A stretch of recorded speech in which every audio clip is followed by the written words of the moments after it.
This was by far the most outrageous big sister Jack had ever known. Just because a little dust had gotten on his clothes, she took advantage of cleaning them to cop a feel.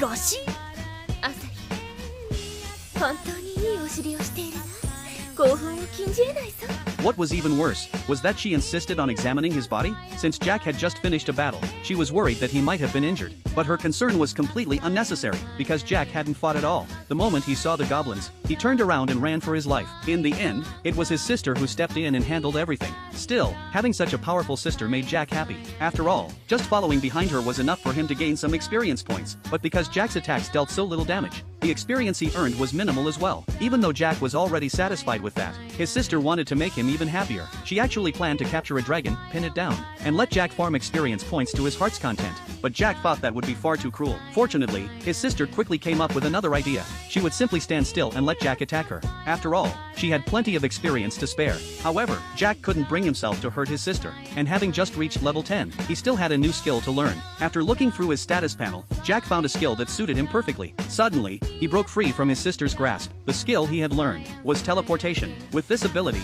he could not only run faster, but also escape his sister's clutches with ease. What Jack didn't know, however, was that the faster he ran, the more excited his sister became. 肉食系女子もっと獲物にするんじゃないエスケープ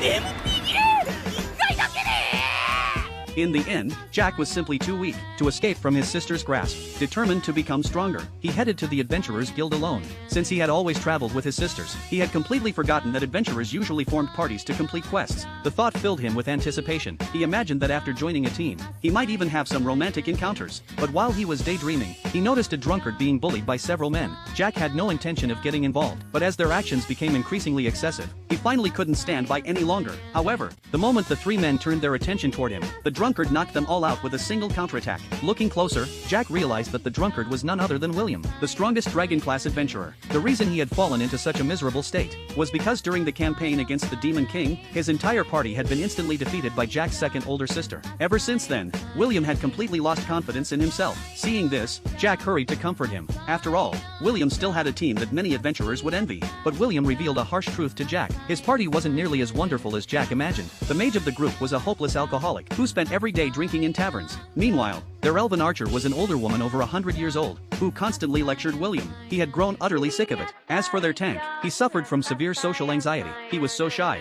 that he could barely speak. In fact, William had never even seen his face. But Jack believed that as long as teammates could rely on one another during adventures, that was all that really mattered. After cheering William up, Jack went his separate way. Later, he arrived at the Adventurers Guild once